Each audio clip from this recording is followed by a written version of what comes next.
This is the Intercontinental Broadcasting Corporation. Sa Bagong Pilipinas.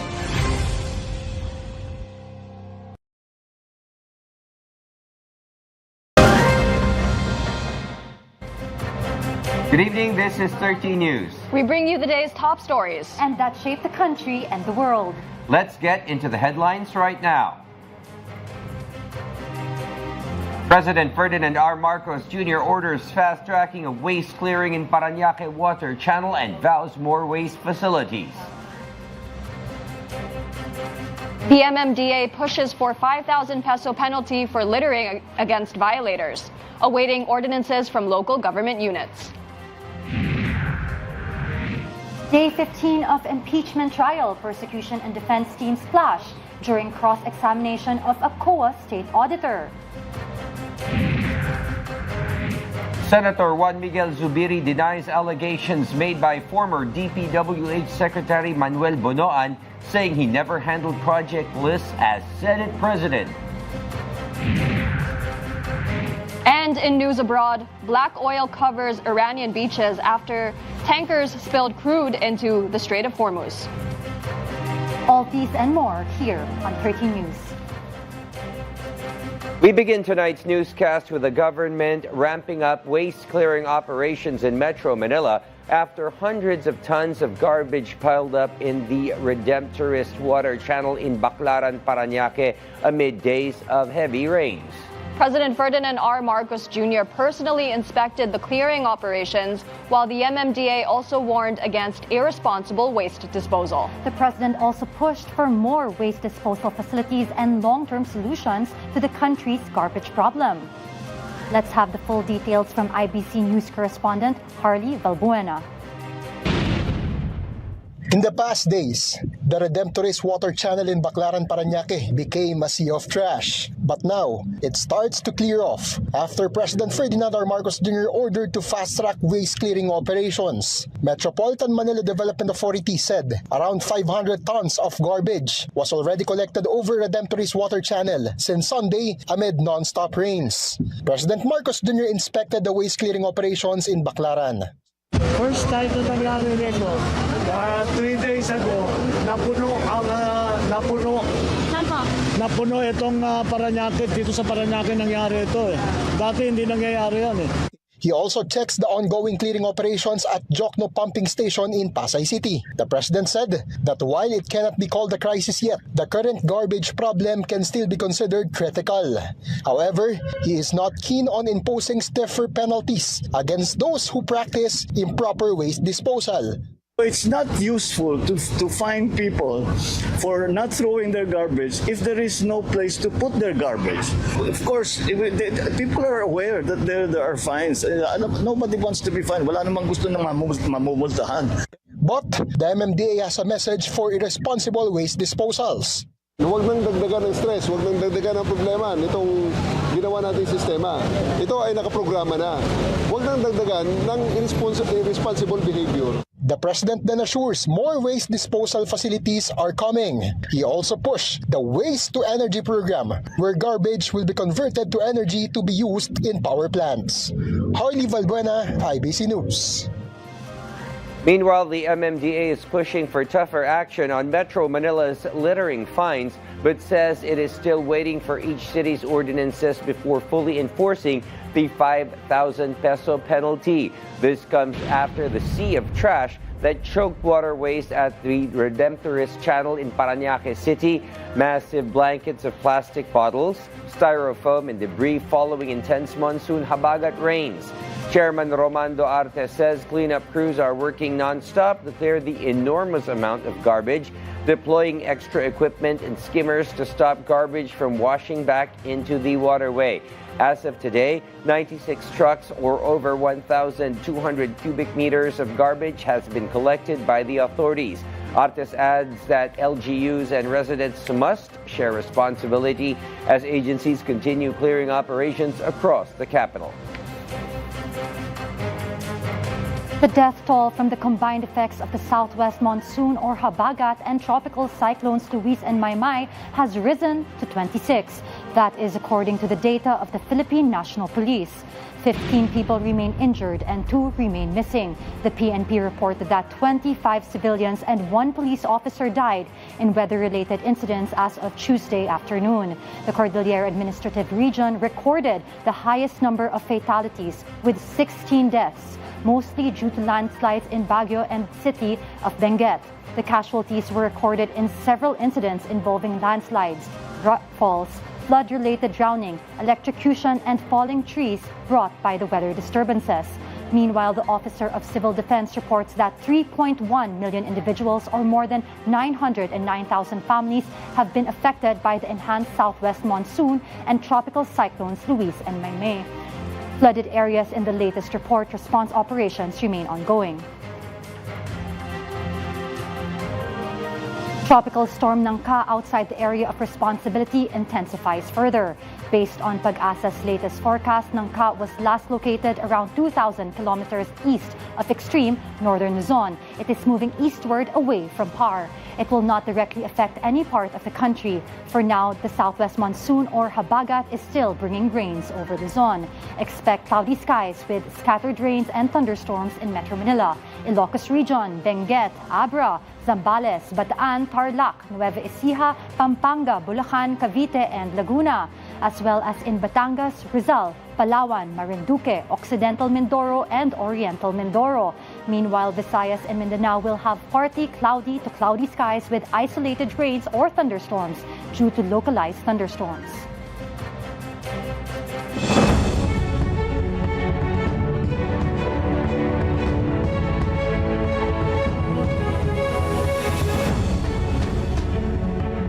On the 15th day of Vice President Sara Duterte's impeachment trial, the defense and prosecution clashed during the cross-examination of a COA state auditor over the use of documents in court.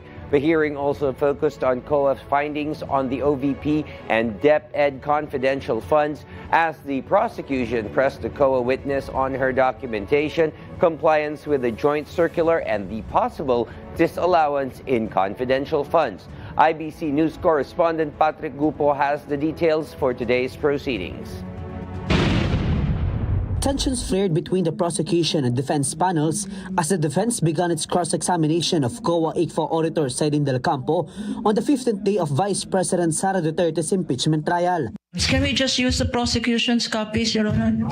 But, Your Honor, we have prepared, Counsel, Show the document. Yeah, I will. I am showing the defense document. No, we will not agree. Your Honor, the counsel cannot dictate how I will proceed with my cross-examination. Can the counsel, Your Honor, be reminded that I will cross-examine? We will not agree, Your Honor, to what are you not agreeing to, Attorney Capona? Documents. I'm sorry? Because precisely there was no stipulation yesterday. There was no constraint. Excuse me, counsel. The exchange started after Capunan objected to defense counsel Christine Ferrer's use of the defense's copy of an audit observation memorandum. Capunan insisted that the defense should use the prosecution's marked evidence, which had already been identified and authenticated by Del Campo. The two lawyers clashed again as the cross-examination continued. Not all questions can be answered by yes I am or no. on cross, Your Honor, please. Counsels. Never mind if you're on cross. There are limits to cross-examination. Misleading questions are not allowed. They are allowed. Counsels, please. Counsels. Senate Impeachment Court presiding officer Francis Chis Escudero then stepped in and urged both sides to lower the tension. Let's not allow the generational or seeming generational divide increase the tension in the courtroom. Let's keep it a notch lower. Your Honor, please, I am preventing myself from giving her a spanking, Your Honor. I have, high respect for Attorney Capona. In fact, she's one of You my can end there, idols. counsel. Let's end here. You can end there. It might sound like a eulogy, Your Honor. I'm still very much alive. Despite the exchange, the defense proceeded with its questioning of Del Campo, who was assigned to audit confidential funds of several national government agencies, including the OVP and DepEd. The defense presented certifications from VP SPG head Colonel Raymond Lachica detailing surveillance and information gathering activities. But Del Campo said these documents did not pass COA's evaluation as proof of success of the intelligence activities. Presiding officer Escudero himself asked whether an actual apprehension was necessary to establish the success of information gathering or surveillance operations. Wala pong nakalagay. Ang nakalagay lang po, proof of success of information gathering and or surveillance So, activities. interpretasyon niyo po yun na dapat may mahuli para maging successful? I base po yon sa aking professional judgment and based on the evaluation po ng documents na ito is based po sa joint circular.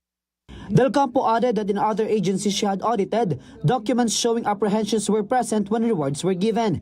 After the defense completed its cross-examination, the prosecution conducted its redirect. Kapunan asked Del Campo whether there had been any alteration, substitution, or interruption in the chain of custody of the documents submitted by the OVP and DepEd to COA. Hindi po, kasi yung opisina rin po namin is kami lang po yung nandun and may nakabantay po rito na security guard 24 hours. And yung document po na ito, nakalagay po ito sa cabinet na nakalock. The prosecution also returned to the issue of using confidential funds for an official's personal activities. Del Campo said personal activities are not chargeable to confidential funds. She also confirmed that confidential activities are not part of the mandates of the OVP and DepEd. During the interpellation of the senator judges, Del Campo was also asked about the COA notice of disallowance, the appeals filed by the OVP, and the possibility of disallowing the entire 612.5 million peso confidential fund of the OVP and DepEd. Del Campo said this could be possible depending on the results of the audit and the documents that may be submitted. Senator Judge Risa Hontiveros also asked whether COA flagged the large expenditures of the OVP and DepEd. Irregular po yung paggamit nila kasi po hindi po ito compliant with the joint circular. Di naging compliant. Dahil po ngayon sa payment of rewards were not supported with documents evidencing success, and yun nga po hindi nila na-provide yung additional documents necessary para ma-ascertain yung purchase of supplies and medical and food aid. At saka po meron din kaming naging findings sa reimbursement. Before the adjournment, the impeachment court also issued subpoenas for the next witnesses, including House of Representatives official Maribik Pareja, as well as Edward Fajarda, Gina Acosta, and Lemuel Ortoño. They are expected to appear from August 17, 18, and 19 as the court continues its discussion of Article 1 of the Articles of Impeachment involving the alleged misuse and misapplication of confidential funds of the OVP and DepEd. Patrick Gupo, IBC News. To help us break down today's 15th day of the impeachment trial of Vice President Sara Duterte, we have on the line Attorney Gigi Agabao, a legal expert and former prosecutor during the Corona impeachment trial. Good evening, Attorney, and welcome back to 13 News po. Thank you very much for having me again, and good evening to everyone. Yes, it's nice to have you back, Attorney. Attorney, today, COA Auditor Eileen Del Campo maintained that the use of confidential funds was irregular and not compliant with the joint circular, particularly because documents showing the success of the activities were not provided. How significant is this testimony to the prosecution's case po? If I were to characterize it, it's very, very highly important. Not only the testimony actually of the Campo, but to include the testimony of Attorney Wamil. You see, the evidence provided by the Campo and Attorney Wamil supplied the prosecution with neutral, technical evidence to prove that the confidential fund of the Vice President was misused, it was misappropriated, and that the liquidation were irregular. If we go back to the allegations in Article 1, that is what the prosecution has said, that the Vice President has misused her funds. And through the Campo and Attorney Wamil, they were able to show that funds were used to purchase computers, they were used to purchase tables, they were used to purchase goods and medicines, which of course is not within the framework of confidential fund uses. Let us note that confidential fund uses is devoted exclusively for national security concerns and peace and order concerns. No? In short, both De Campo and Wamil provided the factual foundation of Article 1 of the impeachment complaint. Del Campo also said the entire 612.5 million peso confidential fund of the OVP and DepEd could potentially be disallowed depending on the audit and supporting documents. How could such a finding affect the impeachment case against the VP po? I think if the COA indeed disallows 612.5 million, that totally disallows the entire confidential fund of the Vice President for 2022 and 2023. No, I think that would be a bad narrative for the Vice President because first, it shows that the irregularities are not isolated, that the irregularities are not few and far between. It shows that the irregularities are systemic and that the failure of accountability is widespread and systemic. I think this is very bad for the Vice President. Sir, lastly, we saw tensions during the cross-examination today, particularly over the use of documents and the scope of questioning. From a legal standpoint, how important is procedural fairness in an impeachment trial, and could these disputes affect the credibility of the proceedings? Oh, yeah. Oh, thank you very much for asking that. Procedural fairness is indispensable. Mm-hmm. Why? Because procedural fairness attaches validity, it attaches legitimacy to the impeachment process. No? Procedural fairness actually is due process, which is guaranteed by the Constitution. So due process means that both the prosecution, the defense, including the senator judges, must be afforded the opportunity to hear the evidence and be given a chance to hear their side. No? In fact, to me, procedural fairness is so important because however the result of the impeachment trial be, whether it results in the conviction of the Vice President or it results in her acquittal, if the people sees that the process has been fair, they will accept the verdict. They will accept the outcome. And if that happens, I think it's the Filipino people that wins because they know and they believe that our system of accountability works. Okay, thank you very much for your insights, Attorney Gigi Agabao. We will see you soon. Thank you. Thank you. Thank you very much. House Nuclear Energy Committee Chairperson Mark Cuangco is pushing to finally activate the Bataan nuclear power plant amid soaring electricity demand. Cuangco argued that if the plant had been operational decades ago, the Philippines would not be lagging behind neighbors in power costs. He insists the power plant's age is not an issue, citing its intact construction and comparing it to older U.S. facilities in use. We import fossil fuels and then we just burn it for electricity. A very sad situation. That Vietnam today is at 68,000 megawatts. We used to be ahead of them before. We are at 22,000 megawatts. They are 3 times bigger than us already. When are we going to wake up? Several lawmakers warn against rushing, stressing the need for strict consultations with nearby residents. The debate continues with Cuangco urging the local government of Bataan to submit a position paper. It needs to be confirmed Absolutely, and established. Sir. Absolutely. Number one, to justify the special treatment for nuclear. Second, with respect to the social license, I see a double standard in this bill. In that for new nuclear facilities, the bill requires a social license, but for Bataan, we were not given an opportunity, sir, with all due respect. With all due respect, Your Honor, the consultations... Mr. Chair, point of order.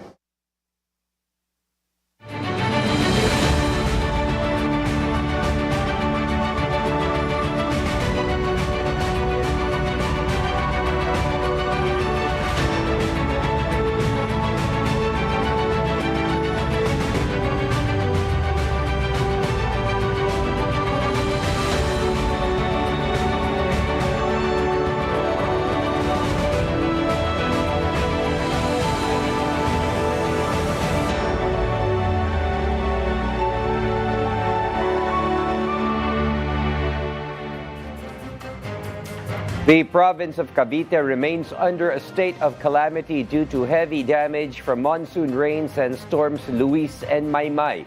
Under the resolution, the local government may use 10 million pesos from the 2026 Quick Response Fund. Over 10,000 families were affected, including riverside communities in Bacoor and in nearby Las Piñas. President Ferdinand Marcos Jr. visited the city to inspect flood control equipment and distribute aid. IBC correspondent Victor Liantino has the story.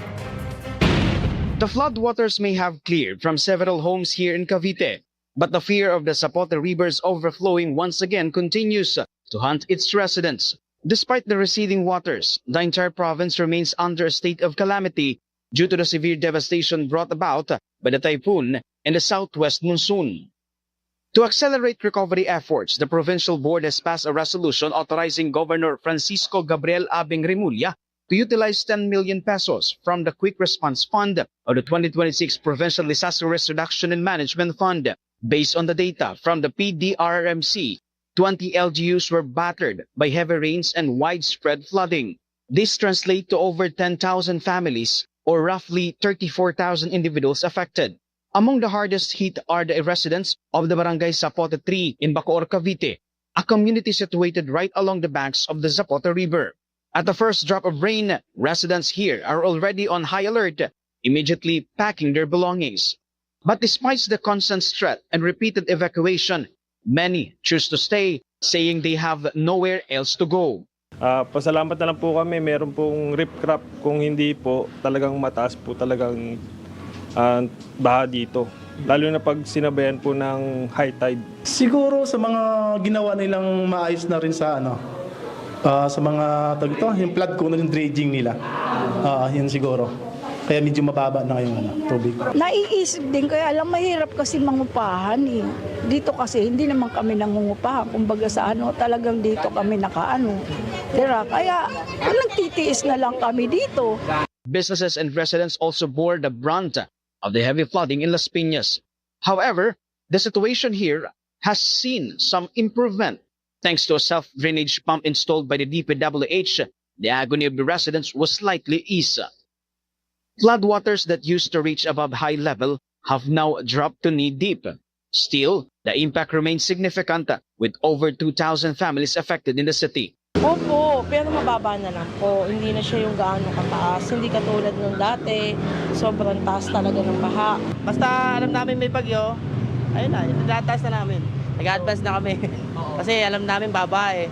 The national government is keeping a close watch on the rehabilitation efforts. Just yesterday, President Ferdinand Marcos Jr. personally visited Las Piñas to check on the victims and distribute aid to those affected by the habagat. The president also inspected the city's mobile water pumps and visited families at the evacuation centers. Victor Liantino, IBC News.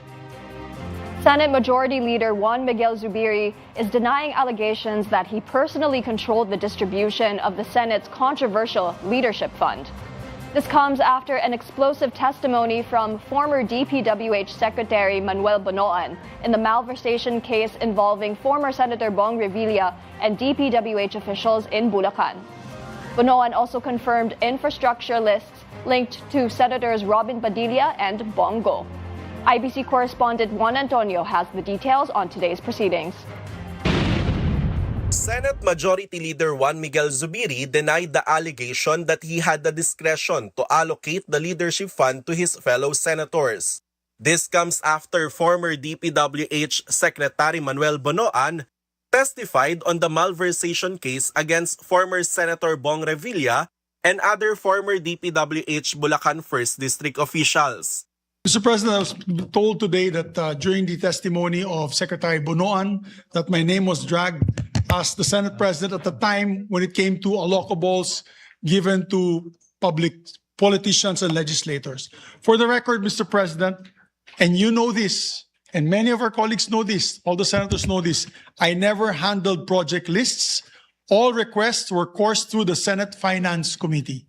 For the record, as Senate President, I never requested, held, or handled any list of project requests from senators.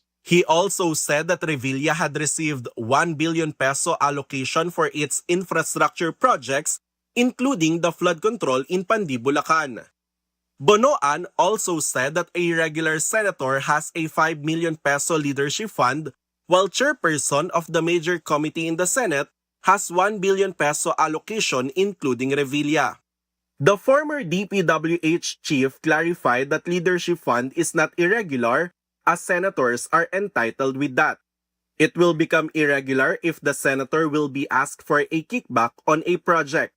Aside from Revilla, former DPWH Undersecretary Roberto Bernardo submitted a list of infrastructure projects linked to the leadership fund from Senator Robin Padilla and Senator Bongo. Bonoan also said that there is no document signed by the senators that will prove that they are the one who requested the projects, as there is no proper format or communications being implemented for the senators to request from the leadership funds. Senator Bongo questioned the allegations. Anong listahan ba ang tinutukoy niya? Dahil sigurado po ako na wala naman tayong ipinasang listahan kay Yusek Bernardo. Juan Antonio, IBC News.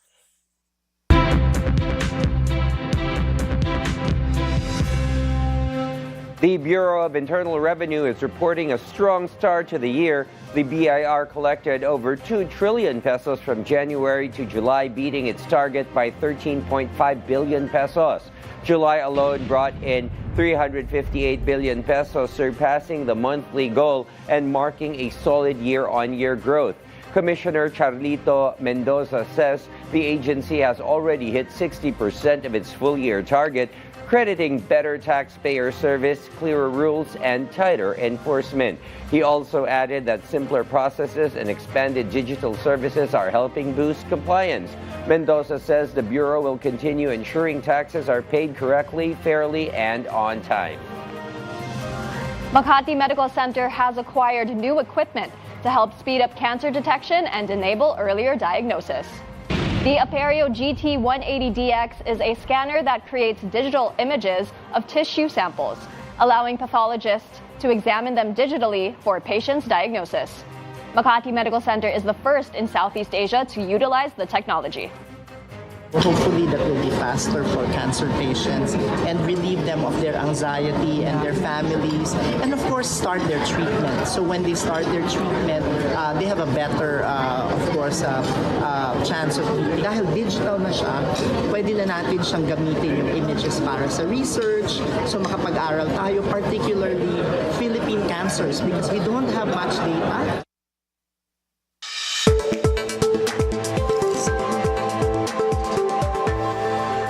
K-pop boy group SB19 has dropped the official music video for Toy Friend. The track is a collaboration with Japanese boy group BE:FIRST and is part of the P-pop group's second studio album, Wakas at Simula. The music video was filmed during the Japanese group's visit to the Philippines in April this year. Meanwhile, SB19 successfully kicked off day one of its I Was There Thanksgiving fan meet in Sacramento, California.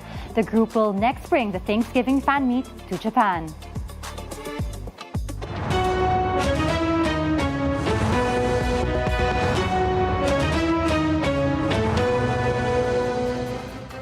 Iranian island beaches have turned black as oil from tankers in the Strait of Hormuz spills along the coastline.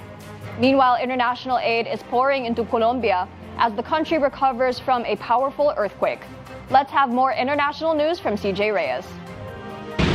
Iranian beaches have been covered with black oil after tankers spilled crude into the Strait of Hormuz. Keshem Island has been hit by a thick oil slick, with the contamination stretching for around 1 kilometer along the coastline. A satellite image taken by the European Space Agency Sentinel-2 shows the extent of the oil spill off Keshem and Hengam Islands near the Strait of Hormuz. Local environmental officials have raised concerns over the contamination of beaches and its threat to marine ecosystems.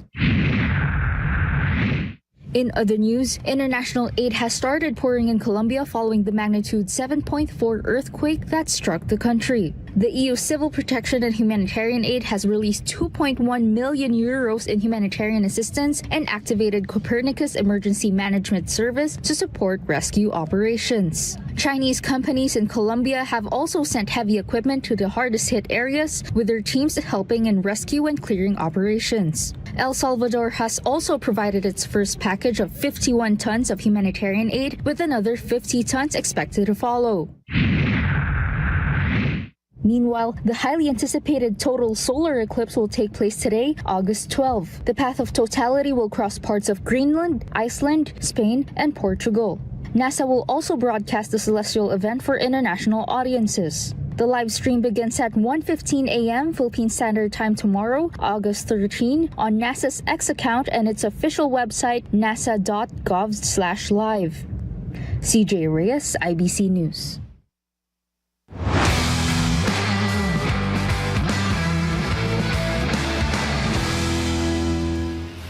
Filipina tennis star Alex Ayala gets another boost ahead of her Cincinnati Open campaign after being seeded 17th in the WTA 1000 tournament. The world number 20 Ayala will receive a first-round bye and will face the winner between Poland's Magda Linette and Romania's Elena Gabriela Ruse in the second round. The Cincinnati Open begins August 13 and will run until August 23 at the Linder Family Tennis Center in Mason, Ohio, USA. Ayala is coming off a grueling two-week run that included her first WTA singles title at the Mubadala DC Open and a round of 16 finish at the Canadian Open.